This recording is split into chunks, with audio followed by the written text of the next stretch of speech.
Nurul Rahmawati. Perkenalkan, nama saya Safira Wiyazaha. Perkenalkan, nama saya Wandari Arisi. Tujuan kami di sini ingin mewawancarai dengan narasumber yang bernama.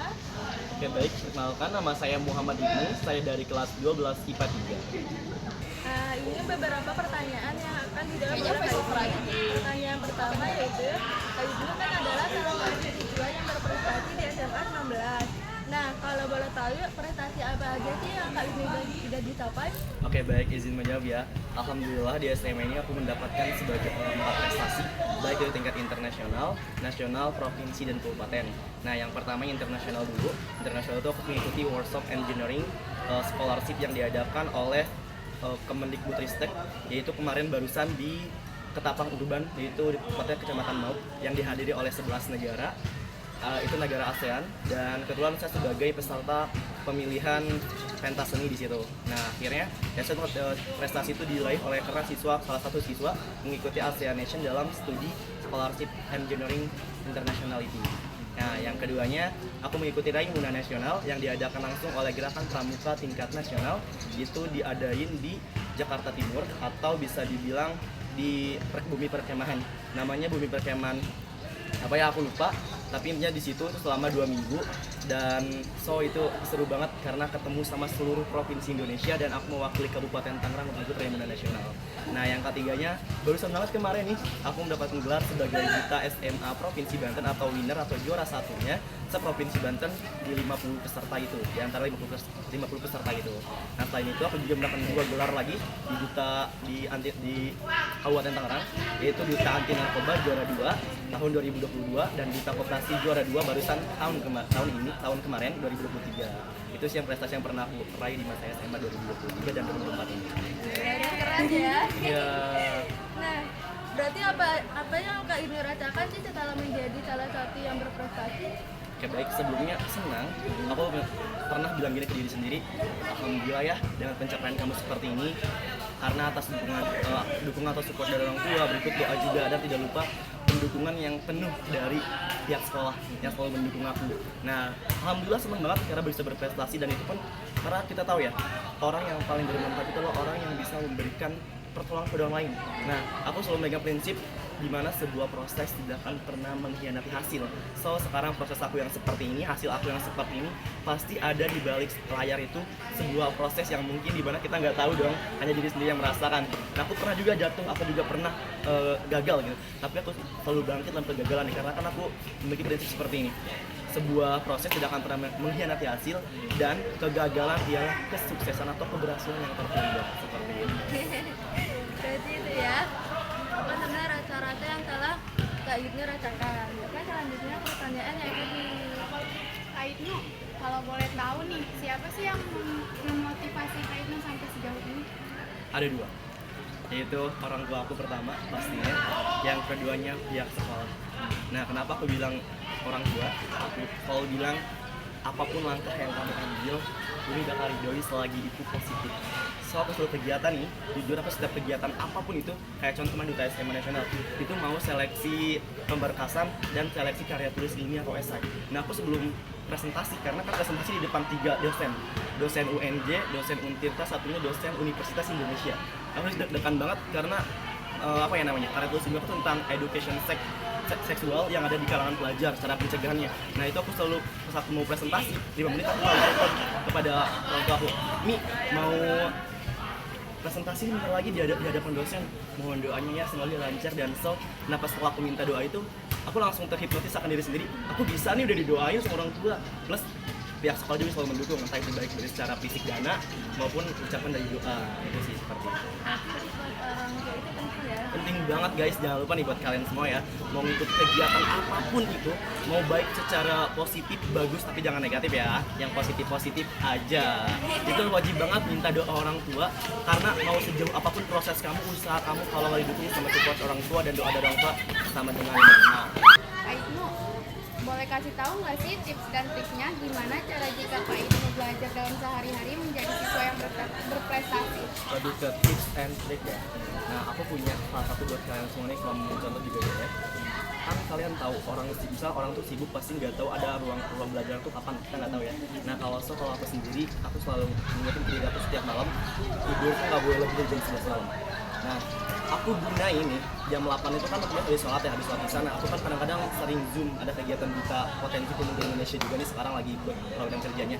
Nah aku selalu ingetin diri aku jam 9 tuh kita ngelis besok tuh ngapain, bikin rundown, tahu? Nah, bikin schedule time lah gitu. Besok tuh ngapain nih? Aku selalu buat nih. Besok hari Selasa, pertama fisika, biologi, kimia. Kira-kira mapelnya mau awalan itu tentang apa ya materinya? Aku pelajarin dulu tuh sedikit agar ketika nanti di kelas tidak terlalu ngangong-ngangong banget. Nah, setelah itu aku list lagi tuh jam 4 sore pulang sekolah kegiatannya mau ngapain ya? Biar kita nggak pulang ke waktu kayak misalnya di sini kita mau beres-beres baju dulu nih, mau cuci baju dulu nih, kalau kamu makan dulu, baru selainnya. Nah, yang udah nih sampai malam nanti sampai jam 9 malam lagi aku list lagi, aku checklist udah. Nah, yang belum aku lakukan di besok hari. Kalau kata bahasa Islamik mah di kodo gitu ya. Nah, seperti itu aku cek lagi nih. Selain itu, aku selalu memporsir diri aku gimana caranya ketika aku gagal, ketika aku nanti nggak bisa, aku harus bisa bangkit dengan motivasi diri aku sendiri yang tadi. Kamu adalah generasi muda, kamu adalah calon penerus bangsa. Kalau kamu sekarang udah baperan, lantas bagaimana bangsa Indonesia di bidang mereka? Kesulitan apa yang kakak hadapi ketika berusaha mendapatkan prestasi? Oke, boleh izin menjawab ya. Yang pastinya adalah sebuah dana sih kalau saya. Kadang-kadang kenapa saya bilang dana? Ketika saya ikut contoh kayak Raimuna nih, saya lolos pemberkasan dari Raimuna Nasional itu Kabupaten Tangerang, itu seleksinya kan ada 1000 lebih dan yang lolos cuma hanya 50 orang, termasuk saya salah satunya. Itu harus bayar 3 juta untuk apa sih? Untuk ikut kegiatan Raimuna di sono. Itu saya dibiayai full oleh sekolah. Nah, kadang-kadang saya terkendala oleh dana, tapi saya selalu bilangnya ke diri saya, enggak kok, enggak perlu semuanya dengan dana, asal kamu punya prestasi, kamu mau dan kamu niat rezeki atau misalnya dana itu bisa mengikuti. Dan ternyata itu bener loh. Ketika aku kegiatan nih di TSMA di Serpong kemarin, ikut nginep di hotel selama 3 hari, itu karantina, makan semua dibiayai full oleh pemerintah. Dan aku ikut engineering workshop Asia Nation selama 1 minggu kemarin di di Kecamatan Maupo di Urban Ketapang itu. Nah itu aku dibiayai satu minggu itu, bahkan seharinya dikasih 200.000. Nah karena aku juga yakin gini, ternyata bener ya, sebuah apapun kesulitan kamu, kalau kamu niat, mau, usaha dan prosesnya bagus, so itu semua akan mengikuti rezeki atau dana itu. Seperti itu sih. Niat tadi yang paling penting. Betul, niat banget mengikuti asal kamunya mau. Ya. Lalu selanjutnya itu untuk menghadapi kesulitan seperti tadi itu bagaimana? Usaha. Jawabannya usaha. Kenapa jawabannya usaha? Karena tadi aku sempat ke distract. Karena aku ke distractnya gara-gara uang dari mana nih, aku 3 juta gitu ikut Raimuna Nasional. Terus kayaknya coba aku bilang dulu deh kerja sekolah, coba aku minta bantuan dulu deh. Ternyata dengan aku usaha dan akunya mau, akunya niat, aku menjalani kayak misalnya gini nggak tolong ke seseorang gini. Dan karena kita contohnya gini deh, kita mau makan, enggak dong tiba-tiba aku mau makan dong, nasi tiba-tiba datang ke kita, enggak kan? Kita kalau mau makan otomatis jalan dulu ke dapur lah ngambil gitu. Kalau nggak ada kita beli kan, ada usaha dulu tuh. Nah makanya kenapa aku selalu bisa kadang-kadang, karena aku juga usaha dulu awalnya. Nggak mungkin tiba-tiba langsung 3 juta minta dong gitu, nggak mungkin seperti itu dong. Tapi kita usaha dulu, nyari dulu, minta bantuan dulu. Pasti kalau kita udah usaha, kan Allah juga maha melihat, betul kan? Allah juga maha mengetahui apa yang sedang dirasakan oleh hambanya gitu. Makanya kita harus mau berusaha agar Tuhan atau Allah bisa membantu kita. Mengapa sih kakak menyukai ikut-ikut? Oke, baik, itu pertanyaan yang sangat baik. Kenapa? Karena jawabannya adalah sebuah relasi. Pernah dengar di sini teman-teman relasi apa? Sebuah kenalan atau jejaring dari luar. So yang mungkin kalian di sini lulus SMA-nya mau langsung kerja, atau misalnya mau mendapatkan PTN perguruan tinggi negeri, mau UGM, UI. Nah ketika kita ikut kegiatan nih, selain kita dapat sertifikatnya baik dari tingkat provinsi, kabupaten atau nasional bahkan internasional, itu kita dapat relasi juga.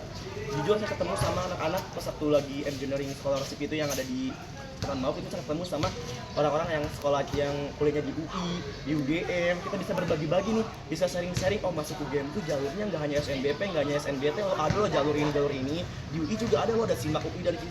Kita ngobrol-ngobrol nih. Dan saya punya pandangan luas dong terkait masuk UGM kayak gimana, masuk PTN UI itu gimana. Akhirnya saya punya relasi. Saya nambah juga personal branding saya, baik itu di Instagram maupun di WhatsApp maupun di daerah sekolah ini, ataupun terutama di Kabupaten Tangerang nih. Saya menambah personal branding saya agar gimana caranya relasi saya itu luas ketika saya lulus dari SMA ini. Saya nggak stuck di bagian udah saya nyari kerja gini-gini tapi nggak punya kenalan. Kalau misalnya kita punya kenalan relasi nih pasti enak dong nyari kerjaan, misalnya terus mau kuliah dimanapun kayak jalur beasiswa kita bisa nanya-nanya ke teman-teman dong karena kita punya relasi. Nah alasan utama banget kenapa aku mau organisasi karena aku juga punya impian PTN negeri kan, kebetulan aku juga mau ngambil UGM nih tahun ini. Nah makanya aku juga sekarang lagi mempersiapkan banget untuk sertifikat dan sebagainya karena tadi dibilang kita ya namanya mau ya harus mau, ya niat ya harus niat gitu. Tapi balik lagi ke diri sendiri bagaimana proses yang kita hadapi seperti itu. Kita bisa bertambah ilmu lah, bisa Ilmu. menambahkan ilmu. Betul banget. Nah, ini yang terakhir nih, menurut Kak Idni selama ini tentang pencapaian yang terbesar Kak Idni gimana? Cerita. Maksudnya Pencapaian yang paling terbesar yang selama ini. setelah dari kelas 1 sampai kelas 3 ini. Jujur tadi aku nggak sebutin salah satu prestasi aku yaitu peraih medali emas Olimpiade Biologi tingkat nasional yang diadain oleh Smartmat ID. Nah itu aku masuk 10 besar, aku peringkat ke-7 dan aku dapat medali emas dan masih ada sekarang medali emasnya juga. Dulu foto sama beliau wali kesiswaan SMA 19 yaitu Bu Sidi dan atas support beliau juga. Nah pencapaian aku yang paling bagus sih kalau kataku ya, alhamdulillah aku kemarin ikut engineering scholarship itu yang diadain di Ketapang Urban Aquaculture. Itu tuh di situ kenapa aku bilang kayak wah banget karena aku bisa ketemu sama orang Singapura, Malaysia, Chinese. Terus meskipun Chinese bukan masuk negara ASEAN ya, tapi dia datang gitu menghadiri dan itu ada dari Brunei Darussalam, bahkan ada dari Korea Selatan. Kayak wah gak nyangka banget bisa ketemu sama orang-orang ini dengan mengikuti kegiatan ini loh. Nah makanya pencapaian terbesar itu di situ. Senang banget ketemu sama relasi orang luar negeri gitu dalam satu kegiatan 1 minggu dan bahkan itu kita full makan dikasih, tempat tinggal enak, terus dibayar juga seharinya. Kayak wah ternyata kalau kita mauan, niat dan mau berusaha ya pasti apapun itu rezeki mengikuti gitu. Yang penting kita dimudahkan, yang penting kita mau dulu, yang penting niat dulu gitu kan, asal dengan catatan jangan lupa support dan doa dari kedua orang tua. Itu kalau boleh tahu waktu ketemu teman-teman dari Aceh, itu kita berbahasa apa kalau juga Di apa? bertemu dengan teman-teman yang dari luar negeri? Inggris. Iya karena kan aku ikut engineering itu nggak sembarangan tiba-tiba langsung diambil gitu, enggak ya, tapi seleksi dulu. Aku kebetulan aku kemarin pas aku 500 skornya, 500 ke atas. Nah kebetulan aku lihat skor 500 ke atas itu memenuhi target, sedangkan minimal 150 TOEFL-nya. Jadi akhirnya pas aku tes TOEFL bahasa Inggris aku ternyata di atas 500 skor nilainya. Jadi akhirnya lolos tuh masuk ke 10 besar untuk mengikuti scholarship engineering Asia Nation Internationality. Dan so aku lolos gitu, alhamdulillah. Oke, terima kasih sudah selesai untuk wawancara kali ini. Aku punya motivasi nih, boleh nggak? Boleh. Oke, boleh banget ya guys. Nih buat kalian, siapapun yang lihat video ini, kalian ataupun siswa, ataupun siswi, ataupun bahkan siapapun itu yang melihat video ini secara langsung, kamu yang lagi lihat video ini, yang lagi masih tiduran, rebahan, scroll TikTok, scroll Instagram, yuk bangun dari keterpurukan itu. Kamu masih punya harapan keluarga, kamu bisa sukses di antara yang lain, kamu bisa menjadi bintang di antara ribuan bintang. Jadi bangun, wujudkan mimpimu, wujudkan cita-citamu demi generasi emas yang unggul. Terima kasih. Terima kasih. Keren banget Kak Idni. Udah. Sekian, terima kasih untuk wawancara kali ini. Assalamualaikum Waalaikumsalam warahmatullahi wabarakatuh. See you.